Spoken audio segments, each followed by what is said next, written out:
Bom dia, colegas. Vamos lá para mais uma aula de Direito Penal 3. Hoje, então, dia 12 de novembro de 2020. Professor Lucilo Macedo, Direito Penal 3, parte especial para as turmas do 4º A e 4º B, período matutino da Faculdade Facip. Então, dando sequência em nosso conteúdo, nós agora iniciaremos a um outro crime, ainda dentro do crime contra o patrimônio. Começaremos, então, lá no artigo 158 do Código Penal. Então, damos sequência aí aos crimes contra o patrimônio. Então, vimos nas aulas anteriores o artigo 155, o crime de furto, o artigo 156, o furto de coisa comum, o artigo 157 do Código Penal, que é o crime de roubo, e agora, na sequência aí dos crimes mais importantes envolvendo o patrimônio. Agora, é importante entendermos a figura do artigo 158 do Código Penal, que é o crime de extorsão, né? Então, o artigo 158 do Código Penal é o crime de extorsão. Então, primeiramente, vamos definir que este crime de extorsão,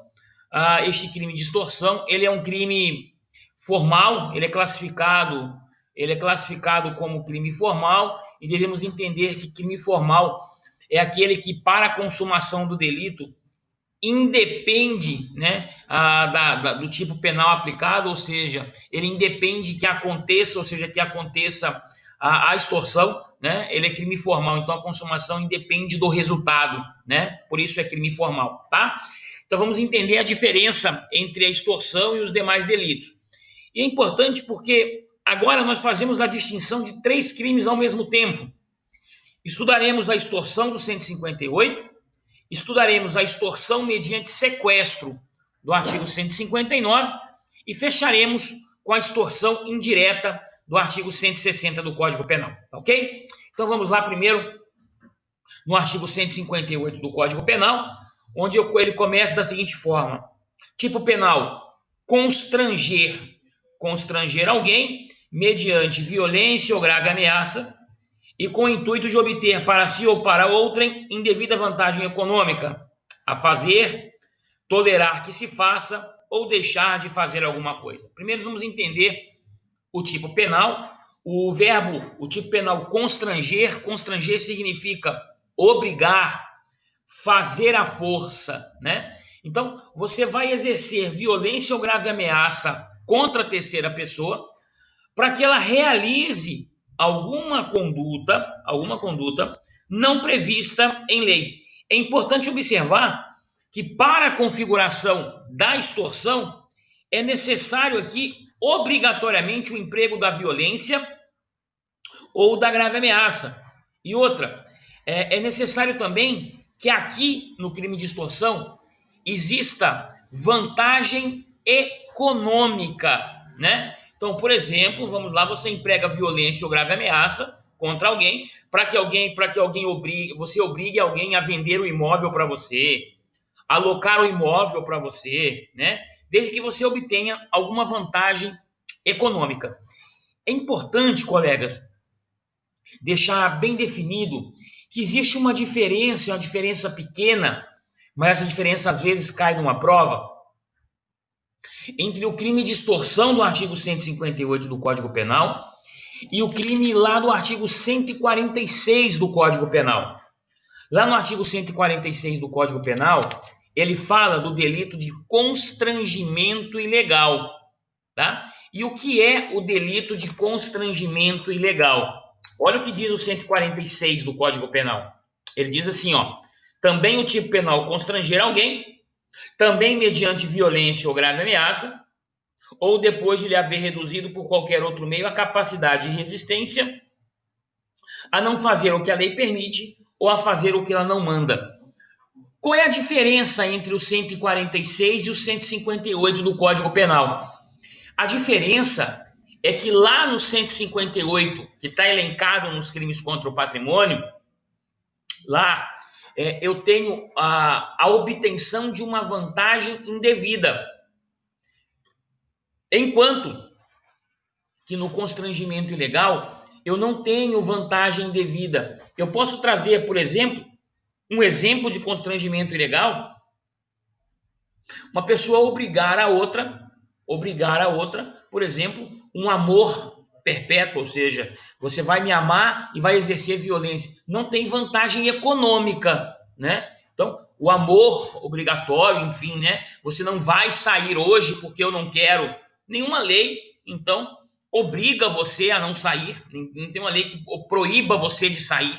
Nós temos o direito de ir e vir, o direito de locomoção.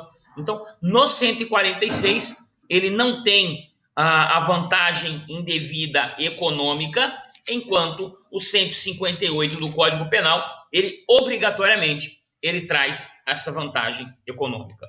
Professor, no caso dele ter obrigado, de ter constrangido esta pessoa e ter aí buscar a vantagem econômica, por mais que essa vantagem econômica não aconteça, o crime ele está consumado.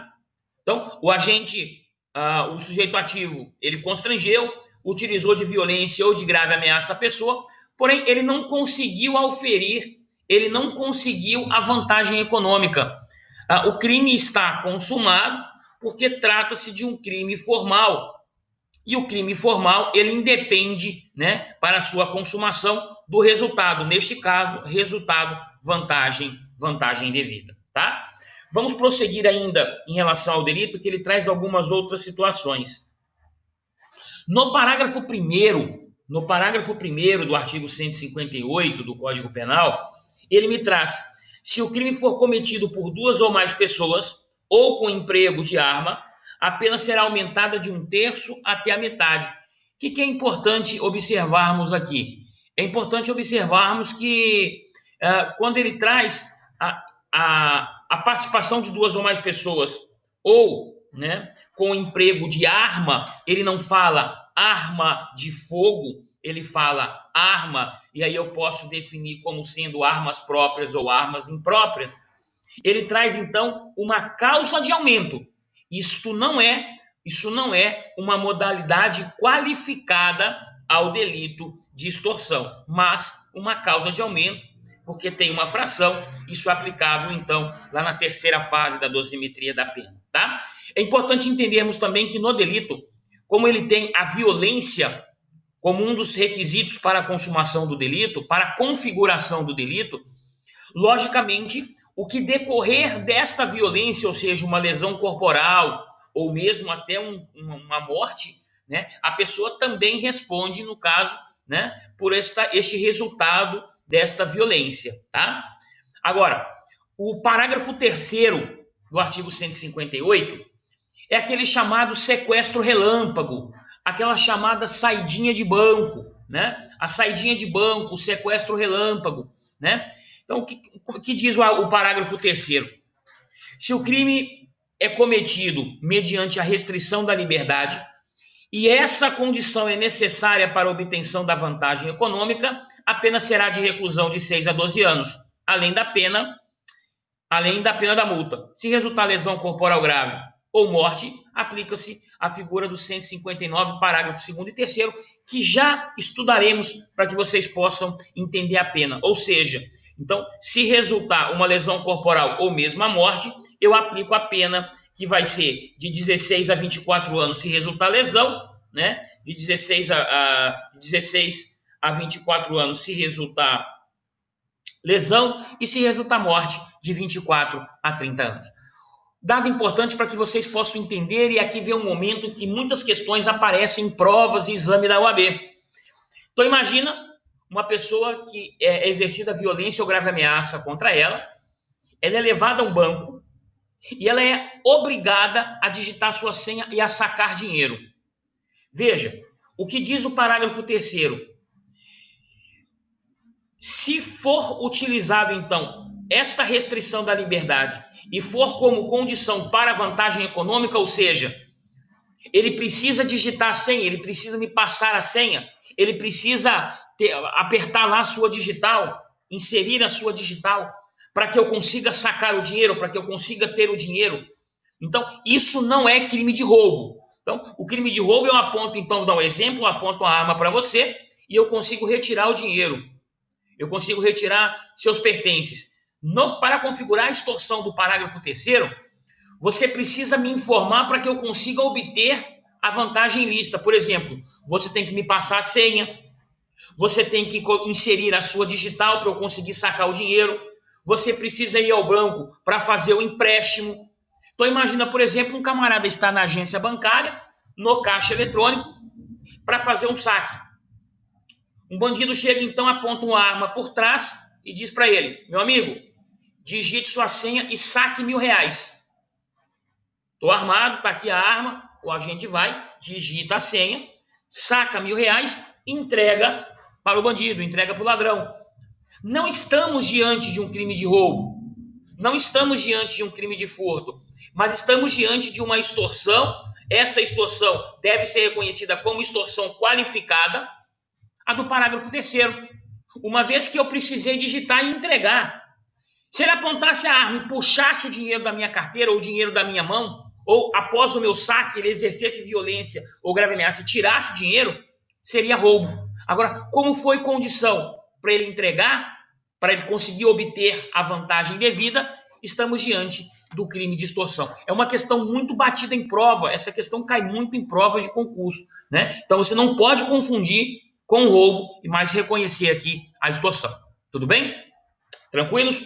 Professor, a tentativa ela considerado um crime formal. Então, a tentativa ela pode acontecer, embora seja um crime formal, a tentativa pode acontecer, embora seja um crime formal, ela é difícil a sua ocorrência, mas ela é perfeitamente possível, né? Ou seja, o agente pode empregar e pode não iniciar, né, na verdade, a consumação, ou seja, os atos, né, para a sua consumação e não acontecer o delito. Tá ok? Tranquilos aqui, extorsão? Maravilha? Alguma dúvida? Não? Podem me interromper a qualquer momento, tá? Bom, o próximo crime a ser estudado é a extorsão mediante sequestro, lá do artigo 159. Qual é a diferença com o crime de extorsão? É que aqui na extorsão mediante sequestro, eu busco, então, privar a liberdade de alguém, né? Privar a liberdade de alguém e, como troca, eu exijo dinheiro, eu exijo vantagem, né? E aqui ele não traz vantagem exclusivamente econômica, mas ele traz qualquer vantagem. Então vamos conversar um pouquinho agora sobre a extorsão mediante sequestro, né? Tanto a extorsão qualificada do 158, parágrafo 3º, como a extorsão mediante sequestro, elas são consideradas crimes hediondos, né? São considerados crimes hediondos, estão elencadas na lei 8.072/90, então não tem cabimento aqui fiança, né? Não tem cabimento anistia, graça ou indulto, ok? Vamos então agora à extorsão mediante sequestro. Sequestrar pessoa não é sequestrar animal, né? Então, você pode sequestrar o cachorrinho de uma pessoa e pedir R$10.000 por resgate, né? Vamos pegar um cachorrinho aí, você pega um cachorrinho aí, né? Um cachorrinho que vale muito dinheiro, esses cachorros de raça aí, né? Uma Spitz, por exemplo. Então, você priva, né? Você sequestra um Pitts, por exemplo, e pede: olha, eu quero R$2.000 para devolver o Pitts. Eu sei que você pagou R$6.000 nele, então me dá 2.000 que eu devolvo. É extorsão mediante sequestro? Não é extorsão mediante sequestro. Não é extorsão mediante sequestro, porque aqui tem que ser sequestrar a pessoa. Porém, pode perfeitamente configurar o crime de constrangimento ilegal, lá do artigo 146, se você pegar, então, um Spitz e exigir dinheiro para devolvê-lo, tá? Então, aqui tem que ser pessoa para extorsão mediante sequestro do artigo 159 do Código Penal. Então, ele diz assim: sequestrar a pessoa com o fim de obter para si ou para outrem qualquer vantagem como condição ou preço do resgate, a pena de 8 a 15 anos. Alguns dados precisam de esclarecimento aqui. Primeiro, quando se dá o momento consumativo do crime de extorsão mediante sequestro? É quando acontece o pedido de resgate? Não. É quando a pessoa já tem privada a sua liberdade, ela já tem privada a sua liberdade, e fica muito bem claro que o sequestro já aconteceu, né? A extorsão mediante sequestro já aconteceu. Então, o momento consumativo não é quando se perde o valor do resgate, não é quando se chega no cativeiro, não é quando se paga o valor do resgate, tá?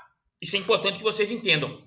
Mas, professor, a tentativa no crime de extorsão mediante sequestro, ela é possível? É possível. Ela é possível.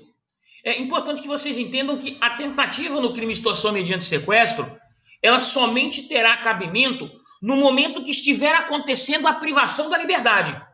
Então imagina, os sequestradores chegaram, retiraram a pessoa do carro, quando eles estão colocando esta pessoa no carro para levar para o cativeiro, veio uma viatura policial e acaba impedindo que essa extorsão mediante sequestro aconteça.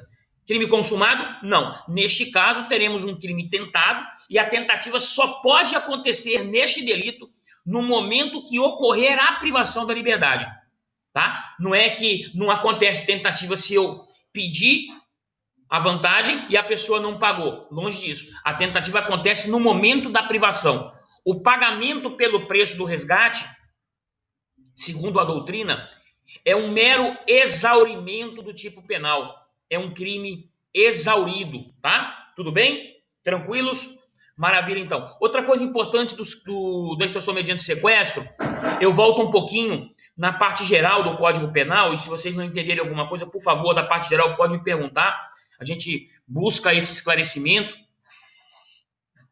O crime de extorsão mediante sequestro, ele é um crime permanente. Ou seja, ele se prolonga no decorrer do tempo. Então, se um crime de extorsão mediante sequestro durar aí 20 dias, em qualquer momento desses 20 dias que acontecer uma prisão, será uma prisão em flagrante. E aproveito o momento para relembrá-los. Vamos imaginar que no momento da privação da liberdade, exista uma pena. Vamos dar um exemplo aqui, a pena do Código Penal, 8 a 15 anos.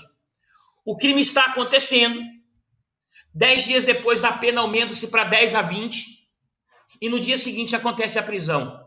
Professor, eu aplico a pena menor ou a pena maior?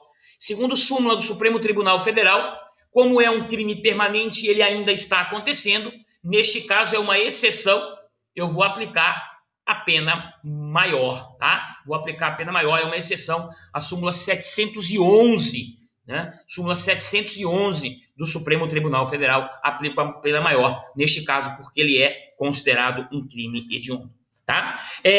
A extorsão mediante sequestro, ela traz algumas modalidades qualificadas, tanto no parágrafo 1º, quanto no parágrafo 2º e 3º, ou seja, ela traz uma elevação da sua pena mínima e sua pena máxima em face de algumas situações. Vamos estudar, então, quais são as modalidades qualificadas do parágrafo 1º. Se o sequestro durar mais de 24 horas, se o sequestrado tiver menos de 18 anos, ou for maior de 60 anos, ou se for praticado por bando ou quadrilha, por favor, quem tiver com o Código Penal, se puder passar um tracinho aí, bando ou quadrilha, é que na verdade hoje eu tenho uma outra nomenclatura, né? Então não existe mais a figura de bando ou quadrilha. Hoje foi substituída então pela associação criminosa, né? É a associação criminosa, aquela lá do artigo 288 do Código Penal, tá? Então foi substituído o termo bando ou quadrilha pela associação criminosa lá do artigo 288, né? Ou seja, basta-se então a associação, né, de dois ou mais, né? Ele diz lá no artigo 288, né? Desculpa, 3 ou mais, 288, associarem-se 3 ou mais pessoas para o fim específico de cometer crimes. Então, essa modalidade é uma modalidade qualificada. Quando então for o sequestro durar mais de 24 horas, se o sequestrado tiver menos de 18 ou maior de 60, ou for realizado aqui uma associação criminosa, esta pena ela sai de 8 a 15 anos do caput para 12 a 20 anos, segundo o parágrafo 1º, tá ok? Modalidade qualificada, veja, 8 a 15 virou 12 a 20 anos. Elevação do mínimo, elevação do máximo da pena aplicada. Outra modalidade qualificada é que, em virtude da extorsão mediante sequestro, se resultar uma lesão corporal de natureza grave, por favor, entendam, colegas, uma lesão corporal de natureza grave ou gravíssima, 129, parágrafo 1º ou 129, parágrafo 2º, eu passo, então, a ter uma pena de 16 a 24 anos. Então, resultou uma lesão corporal de natureza grave de 16 a 24 anos. Cuidado, colegas.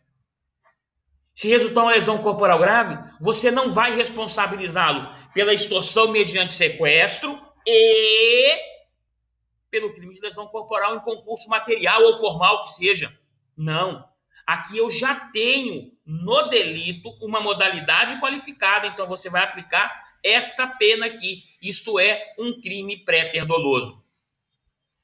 E aí pode resultar também, em virtude da extorsão mediante sequestro, a morte.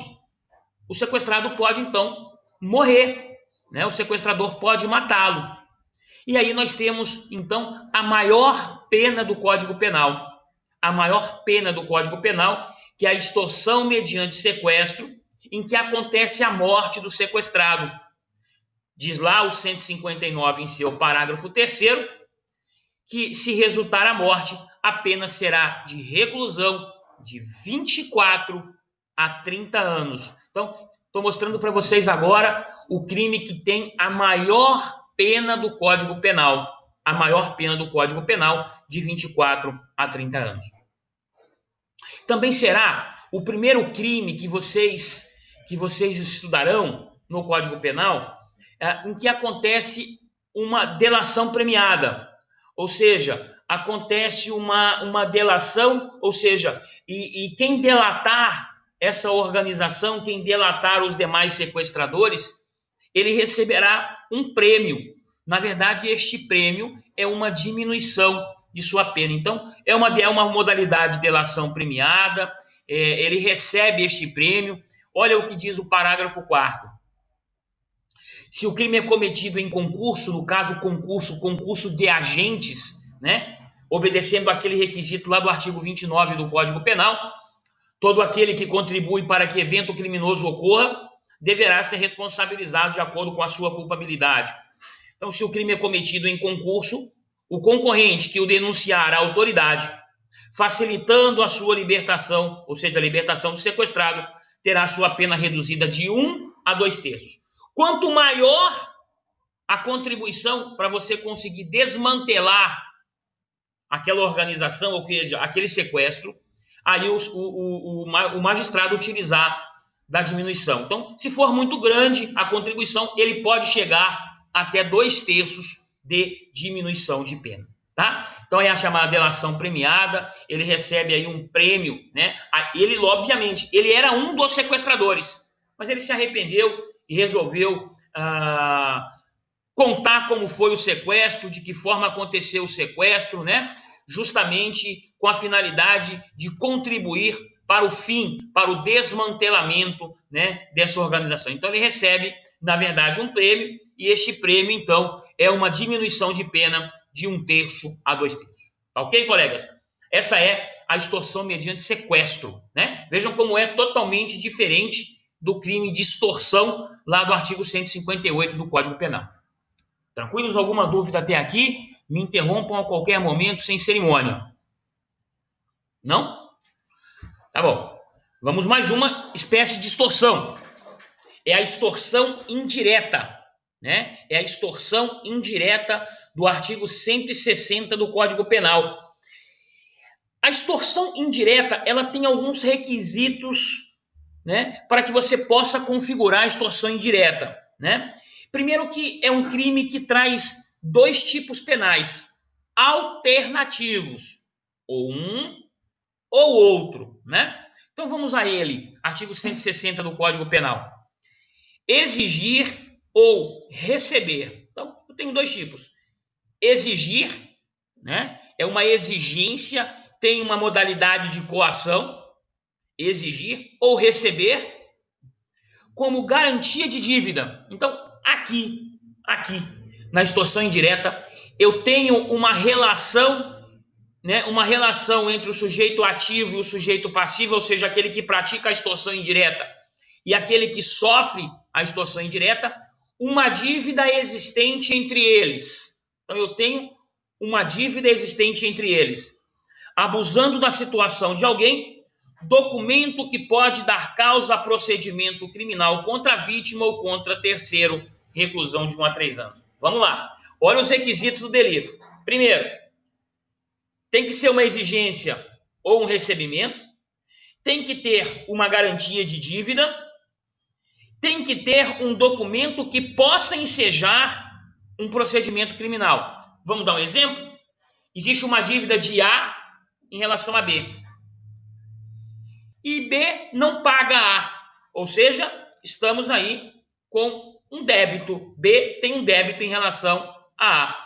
E A, ele tem uma documentação, vamos dar um exemplo, uma nota fiscal ou algum outro documento que ele pode, então, apresentar e falar: B, é o seguinte, é bom que você pague logo essa dívida, porque eu tenho aqui uma nota fiscal fraudulenta, uma prova de uma sonegação fiscal da sua parte, e eu posso apresentar isso na delegacia fazendária ou ao Ministério Público de Contas, para que você então sofra uma responsabilização criminal. Então você, por gentileza, eu quero, na verdade, receber a sua dívida, pois caso contrário, eu apresento isso. A dívida é legal. Você pode perfeitamente utilizar do Poder Judiciário para que você ingresse, então, com uma ação civil para receber essa dívida. Você ingressa com uma ação de cobrança, com uma ação de execução de título executivo, seja ele judicial ou extrajudicial. Então, você tem os mecanismos legais para que você possa, então, cobrar o valor desta dívida, né? Então, você não pode, de nenhuma forma, exigir, né, ou utilizar um determinado documento que possa ensejar, e esse documento tem que ser capaz de ensejar uma responsabilização criminal. Se eu tenho uma foto de uma pessoa, por exemplo, e coloca essa pessoa numa situação vexatória, né, fala: olha, você teve uma relação extraconjugal, e apresentar, isso não é documento, né? Isso não é documento que pode ensejar uma responsabilização criminal. Talvez aconteça uma responsabilização lá na sua família, com a sua esposa, enfim, porém não uma responsabilização criminal para a prática, para a configuração da extorsão indireta. É importante que a tentativa ela pode perfeitamente acontecer, né? E obviamente também o momento consumativo não acontece se a pessoa ceder. Então, se ela não conseguir realizar por algum motivo, porque foi impedida por circunstâncias alheias à sua vontade, eu estou diante de um crime consumado. Tá ok?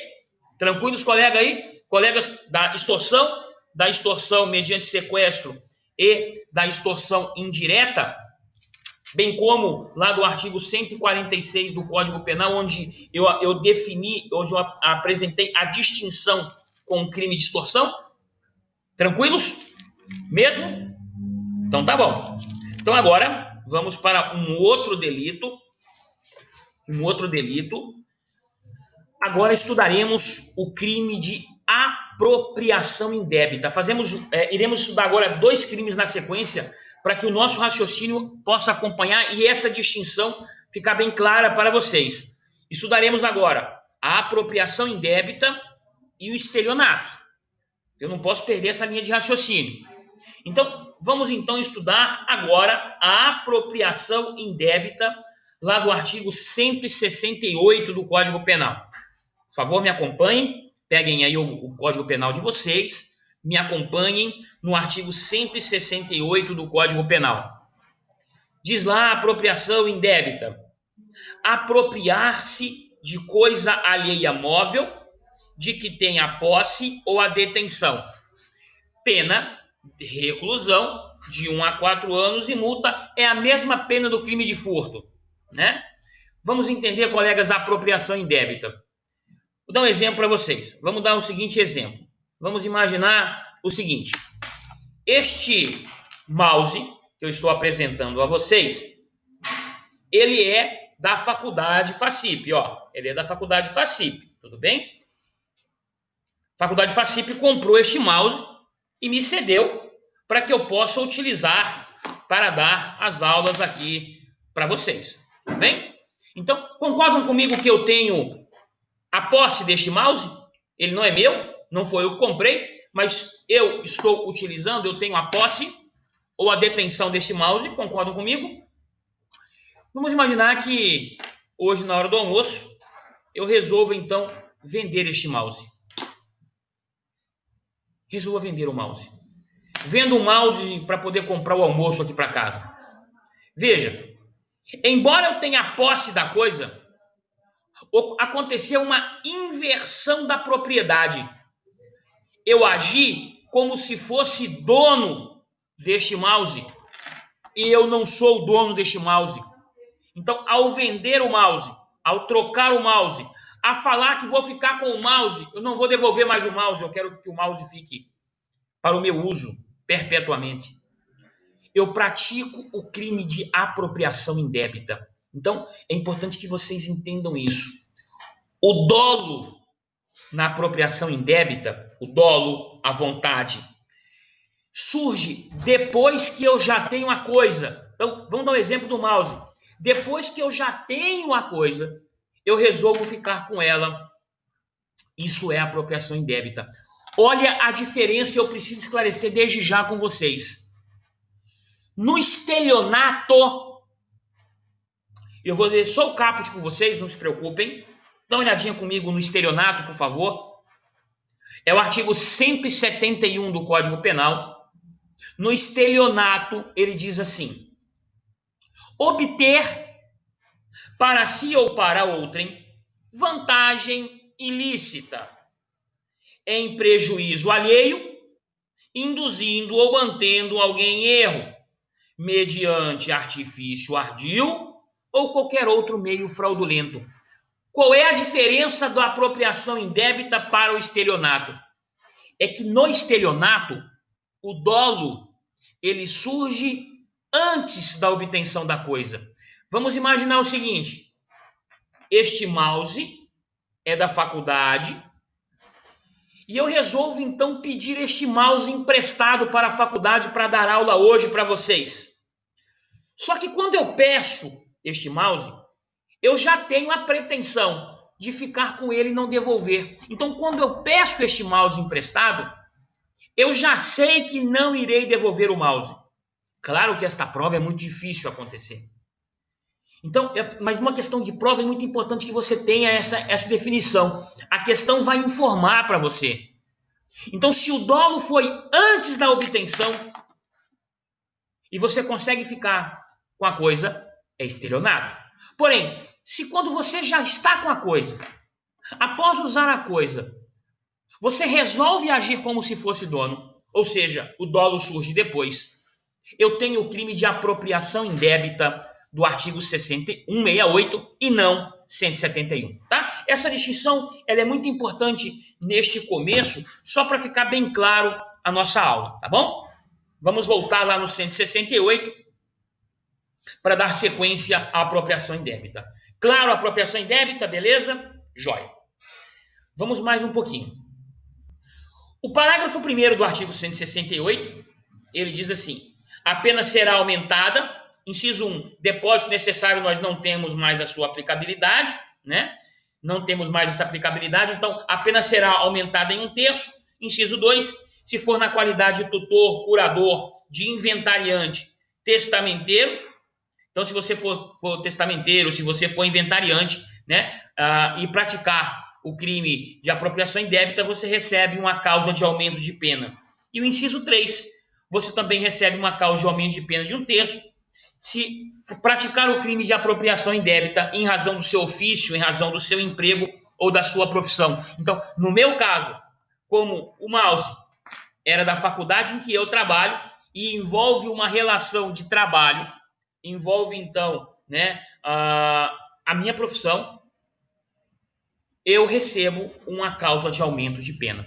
É importante observarmos também que o crime de apropriação indébita, ele é um crime que a tentativa é perfeitamente possível, né? Ou seja, o agente pode buscar a apropriação e pode não conseguir por circunstâncias alheias à sua vontade. E aí nós temos, né, a tentativa. Então ele não conseguiu ficar, não conseguiu realizar a venda, porque justamente naquele momento, né, apareceu uma viatura policial ou alguém, de alguma forma, impediu aquele resultado. Então a tentativa é perfeitamente possível.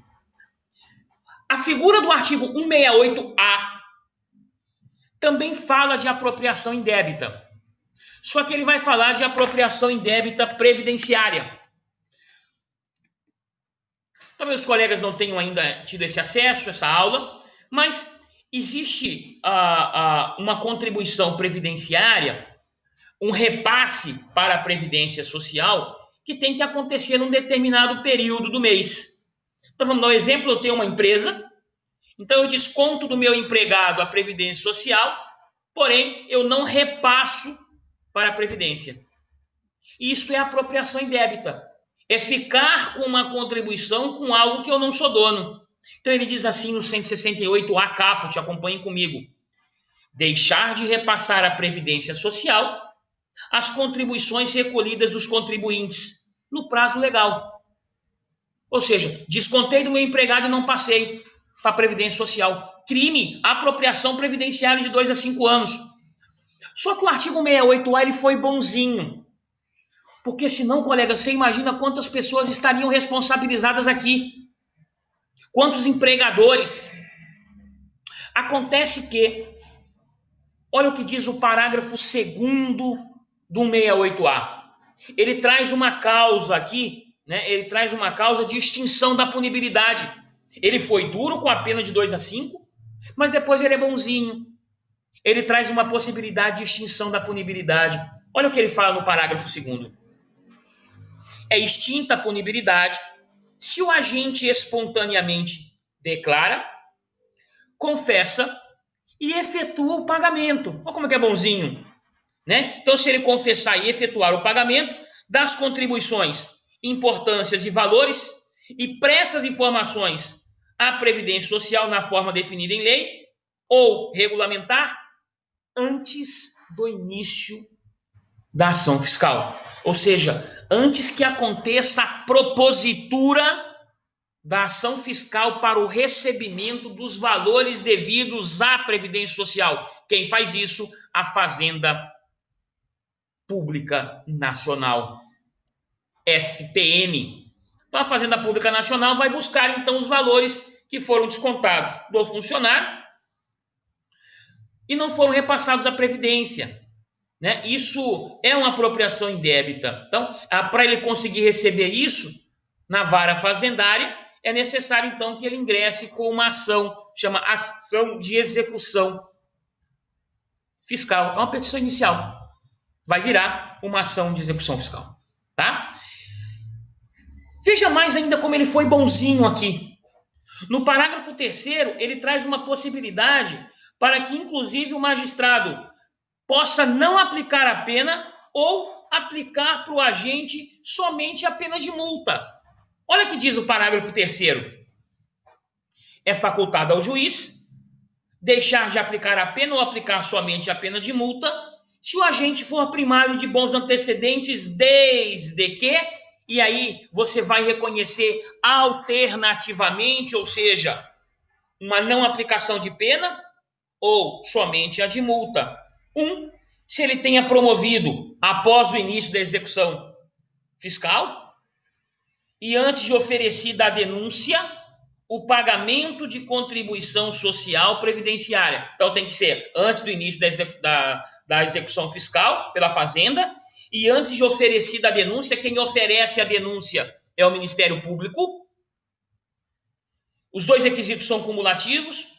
O pagamento da contribuição social previdenciária, inclusive os acessórios, multa, juros e assim por diante.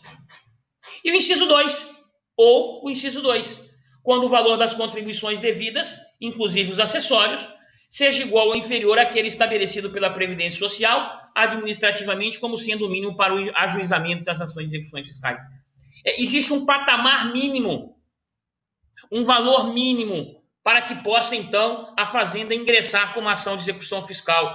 Tem valores, tem custas, né? Então, existe um valor mínimo. Então, se for mínimo o valor, não ultrapassar aquele valor mínimo, o juiz também pode, então, de forma facultativa, não aplicar a pena ou, se aplicar a pena, aplicar somente a multa, tá bom? Isso é apropriação indébita previdenciária.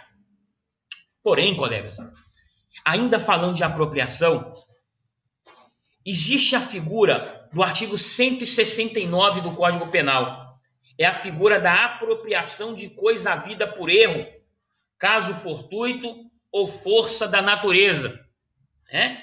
A apropriação de coisa havida por erro, caso fortuito ou força da natureza. Também é apropriação. Olha o que diz o 169. Apropriar-se alguém de coisa alheia vinda ao seu poder por erro, caso fortuito ou força da natureza. Pena, detenção de 1 mês a 1 ano ou multa. Vamos dar o seguinte exemplo.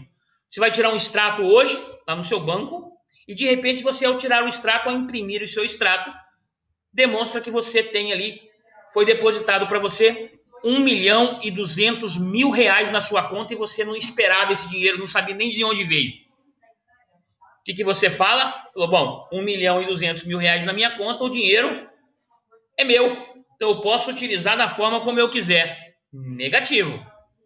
O banco errou ao depositar na sua conta, então como houve um erro, você tem que devolver. Você não pode ficar com esse dinheiro para você. Então estamos diante do crime do artigo 169 do Código Penal. Então imagina, você vai a um determinado restaurante, vai utilizar o banheiro e ao entrar no banheiro você se depara com uma bolsa com 500.000 reais. Opa, é meu. Perdeu, é meu. Não, você tem que devolvê-lo, então, ao proprietário de direito. Está andando pela rua na sua caminhada, você encontra um aparelho celular. É seu? Não é meu. Eu tenho que devolvê-lo, porque isso configura o artigo 169 do Código Penal. Dá uma olhadinha, o que diz o inciso de número 2. Quem acha coisa alheia perdida e dela se apropria total ou parcialmente, deixando de restituí-la ao dono ou ao legítimo possuidor, ou de entregá-la à autoridade competente dentro do prazo de 15 dias. Professor, mas 500.000 reais, qual é a pena? Pena detenção de 1 mês a 1 ano ou multa. Né? Você, obviamente, tem que devolver. Professor, e se eu gastei o dinheiro todo do banco? 1 milhão de reais. Além do crime, obviamente, o banco vai ingressar com você com uma ação civil para recebimento dos valores que foram indevidamente, né, depositados em sua conta por um erro no momento da sua transferência, né? Então vamos imaginar aí, né, um casal acabou, né, de se casar e aí está montando sua casa, né? E o marido, então, para deixar a esposa feliz, ele vai na loja de eletrodomésticos e compra lá para ela uma geladeira. O dinheiro é pouquinho, então ele compra uma geladeira bem simples. A geladeira ele paga lá, né, R$ 1.200 em 36 pagamentos. E ele traz a geladeira e compra a geladeira. Um belo dia ele está trabalhando, a esposa liga para ele.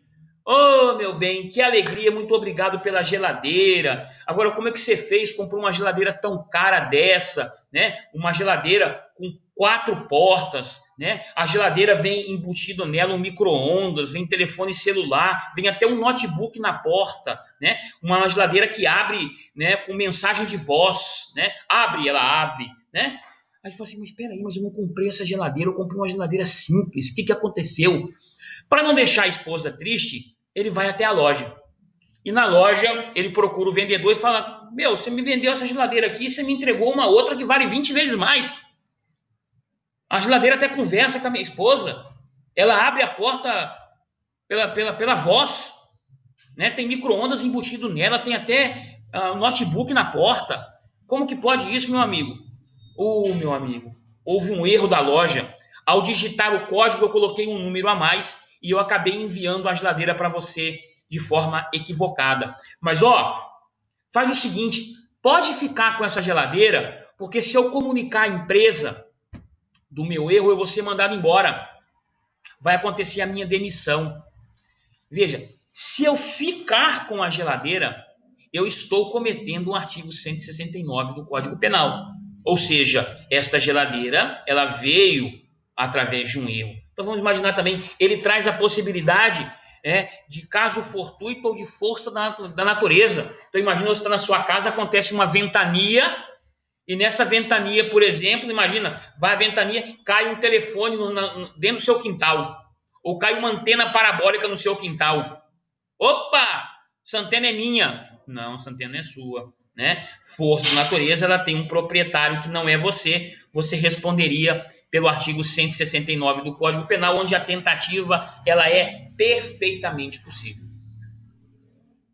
Tudo bem, colegas? Beleza? Tranquilos aí em relação ao 169 do Código Penal? Maravilha? Bom, agora, para que vocês possam entender, é perfeitamente possível nos crimes de apropriação indébita,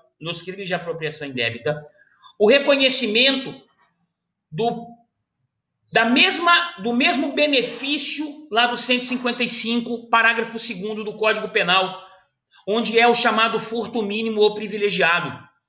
Eu aqui também tenho a apropriação com a mesma aplicabilidade do 155, parágrafo 2º, ou seja, se em face da apropriação o agente for primário e de bons antecedentes e a coisa apropriada não exceder um salário mínimo vigente à época dos fatos, o juiz pode diminuir a pena de 1/3 a 2/3, aplicar somente a pena de multa ou substituir a pena de reclusão pela pena de detenção. A doutrina também reconhece para a apropriação indébita a chamada apropriação indébita de uso, ou seja, aquela situação que o agente estava usando a coisa, não vai configurar o ilícito penal, apenas o ilícito civil. Então, perfeitamente aplicável aqui a apropriação indébita de uso. Obviamente, não existe apropriação indébita famélica como tem no furto, né? Como tem no furto. No roubo também não existe, tá? Para fechar nosso raciocínio da aula de hoje, para ficarmos com esses crimes em nossa mente, é importante para fechar com o crime de estelionato. O crime de estelionato do artigo 171, ele traz aqui a fraude, ele traz o engodo, né? E o que é o estelionato? Olha lá, obter para si ou para outrem vantagem ilícita, em prejuízo alheio, induzindo ou mantendo alguém em erro, mediante artifício ardil ou qualquer outro meio fraudulento. E ele vem elencando o que é estelionato. Ele vem trazendo. Olha só, inciso 1. Quem vende permuta dá em pagamento em locação garantia coisa alheia como própria. 2. Quem vende permuta dá em pagamento ou garantia coisa própria inalienável ou gravada de ônus. 3. Defrauda mediante alienação não consentida do credor por outro. 4. Defrauda substância, qualidade ou quantidade. 5. Destrói total ou parcialmente ou oculta coisa própria ou lesa o próprio corpo ou a saúde para agravar as consequências. 6. Emite cheque sem suficiente provisão de fundo ou lhe frustra o pagamento. Preciso que vocês entendam. Vamos lá. Como é que configura estelionato? Vamos dar algumas situações. Eu vou comprar um veículo e vou numa loja de veículos. Então eu acho o veículo que eu quero. Um veículo Gol, ano 2017, com 17 mil quilômetros rodados, a quilometragem. Quanto ao veículo? 37 mil reais. O veículo é meu. Eu pago o veículo. Quando eu saio da loja com o veículo apresenta um defeito. E eu levo o veículo numa oficina e descubro que o veículo ele não tinha 17 mil quilômetros rodados. Ele tinha, na verdade, 170 mil quilômetros rodados. E o vendedor, para me manter em erro, ele volta o odômetro, volta a quilometragem. Colegas, eu não iria pagar 37 mil reais com um veículo com 170 mil quilômetros rodados. O dono desta garagem, o dono deste veículo, quem me vendeu este veículo, utilizou da fraude para que eu estivesse em erro. Ele praticou o crime de estelionato. Vamos mais. Eu vendo uma casa financiada pela Caixa Econômica para terceira pessoa e eu silencio que este imóvel ainda tem prestações. Crime de estelionato. Ou mesmo eu vendo um veículo para terceira pessoa e silencio que aquele veículo é alienado ao Banco Bradesco ou ao banco tal. Isto é crime. Isto é crime de estelionato. Outra coisa. Professor, você disse que a devolução de cheque é crime de estelionato? Exatamente. Só que, ó, se houve um descontrole financeiro na sua vida e você acabou emitindo um cheque e ele acabou sendo devolvido, não há que se falar em responsabilidade criminal. A doutrina também reconhece que se você pós-datou um cheque, ou seja, bom para 4 de fevereiro de 2048, e esse cheque foi devolvido, ele também não configura o crime de estelionato.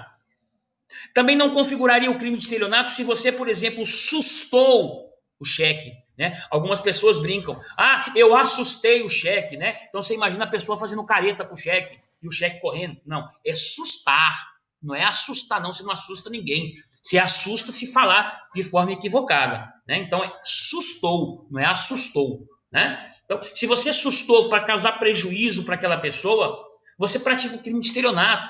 Outra coisa, você tem que ter o dolo. Se você assustou porque você estava numa discussão acerca da entrega ou não, uma discussão financeira, ou seja, discussão acerca da entrega, ou seja, né, discutindo uma relação comercial, beleza, não há que se falar em crime. Agora, se você teve o dolo de sustar para causar prejuízo, estamos diante do crime de estelionato. Professor, o camarada faz um seguro de um carro e ele destrói o carro para receber o valor do seguro, para receber o valor cheio da tabela. Ou ele leva o carro para a Bolívia para simular um furto. Estelionato. Estelionato, artigo 171 do Código Penal. O camarada que causa lesão no próprio corpo para receber seguro. Já teve situações de pessoas que se passaram, né? Na verdade, a pessoa simulou a morte para a esposa receber o valor do seguro. E ele não morreu coisa nenhuma. Quem morreu foi outra pessoa. Isso é estelionato. Eu escutei uma história, um folclore, não sei se é verdade ou não, de uma pessoa que pulou numa serra, numa serraria, e perdeu o próprio braço para poder receber o valor de seguro e ser aposentada. Além de ficar sem o braço, além de não receber o valor da Previdência Social, ainda responde por um crime de estelionato. Artigo 171 do Código Penal. Né? E mais, se o crime de estelionato for praticado contra idoso, o parágrafo 4 ainda traz que ele receberá sua pena em dobro. E mais, ele também receberá uma causa de aumento de 1/3 se o crime de estelionato for praticado contra pessoa de direito público ou de instituto de economia popular, assistência social ou beneficência. Terá mais ainda um aumento de pena de 1/3. Então, imagina, por exemplo, a pessoa que vai comprar um aparelho de televisão em uma loja e lá apresenta uma documentação falsa para conseguir comprar aquele aparelho. Estelionato. Professor, e a falsidade? O crime que ele falsificou a documentação, o olerite, enfim, entra pelo crime de estelionato e falsidade?